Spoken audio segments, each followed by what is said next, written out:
focus on the financial sector. In a recent note, Emkay Global recommends investors to go bottom up in the financial sector and cut exposure in index heavyweights. They have cut exposure in index heavyweights. They have reduced the weightage of financials in model portfolio, and it has halved to 15% from 30% earlier.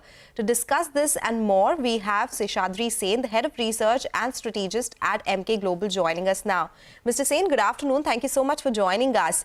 Well, can you explain the reason of your stance in private banks? You've cut exposure in the index heavyweights and you see continued derating as well for large cap private banks. What is worrying you here? Thanks for hosting me on your show, Sonal. We are basically going top down for this sector. Our basic thesis here is that, the sector has become, the word we've used is X-growth. We've been used to private sector banks growing at in the 20s as far as loans are concerned. And that has knocked on to strong earnings growth, book value per share growth as they continue to raise capital at premiums. Post-COVID, post a couple of years into COVID, that growth seems to be tapering out. On the one hand, wholesale growth is slower than what it used to be, especially because both lenders and borrowers are in extreme risk-off mode. Retail growth, which has driven overall system growth, will also slow down, we suspect, because of the RBI's new guidelines on lending to unsecured retail. And the private banks are no more gaining share from the PSUs at the frantic pace that they used to in, say, the noughties and the first half of the teens. So all in all, we're seeing lower growth. Avenues for supernormal profitability are also narrowing. Most high-risk sectors, either the lenders themselves or the regulators asking them to slow down lending to those segments. So possibility of gaining supernormal ROAs is also contracting. So all in all, we are in an era where both growth and ROEs will be far more tempered than they used to be. In that context, we don't think valuations have adjusted downwards enough. We think there is more derating to go. And we are broadly constructive on the markets. We think that the manufacturing side of the markets will continue to perform. So banks on an absolute basis may deliver some performance, but on a relative basis will continue to underperform the broader markets. Right. Good afternoon, Mr. Sen. Thank you so much for joining us here.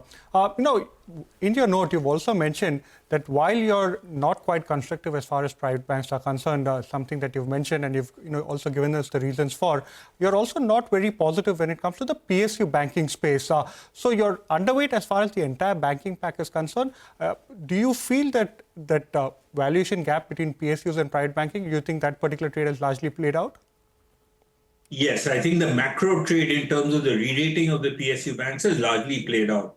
That doesn't mean that there won't be select opportunities in the PSU banking space. There will be, and there will be small to mid-cap stocks which will deliver very strong performance, I think, in the PSU banking space, but that's more bottom-up. But from a top-down perspective, the sort of value trade, when PSU banks were trading below book while asset quality worries had been sorted out, as I just said, PSU banks are also growing faster. They're not losing market share to the private banks at the same pace that they used to. All that is now largely in the price, and you've got to start picking up individual stocks rather than play the broad theme as a whole. So in your bottom-up approach, are there any PSU names that you like? What are the other names that you have selected here? I see that you have exited heavyweights like HDFC Bank and ICICI. But what is it that you have added? So our bottom-up, our model portfolio is largely focused on large cap and largish mid-cap stocks. So we pick stocks with definite triggers ahead of them. Where there's a valuation gap with the peers, or there are specific franchises there which are or with specific asset categories which are on a high cyclical upturn, or in some other cases there's a new management which is turning the stock around. So that's the basis for us picking up the stocks from a bottom-up perspective. Mr. Sen, I also want your view because there has been quite a lot of regulatory action that has come about as far as banks are concerned, especially if you look at names like Kotak Mahindra Bank.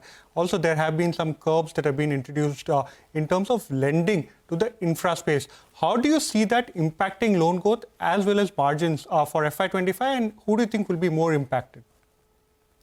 Well, I think the regulatory action, which is, I think, very positive for the macro over the longer term. Let me clarify that because, macro financial stability is the bedrock of the post-COVID growth run that India is having. And therefore, one can hardly fault the regulator for being proactive in trying to curb risk in the system. But there will be three areas in which it will hurt the banks. First is, of course, growth itself, because some specific areas the RBI is advising banks not to go overboard in lending. That hurts growth opportunities. The second is margins as well, because some of these growth opportunities, say unsecured loans, for example, unsecured personal loans, are higher margin than the rest of the book. You stop doing that, it will also affect margin. May not happen immediately, but will over a 2 to 3 year period, it will start to impact margins because secured lending is now very low margin and very low ROE.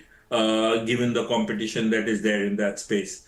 And thirdly, the other area where the RBI is pushing the banks is to have fewer tech failures and up their tech game. That would mean that some tech investment will have to be stepped up by the banks.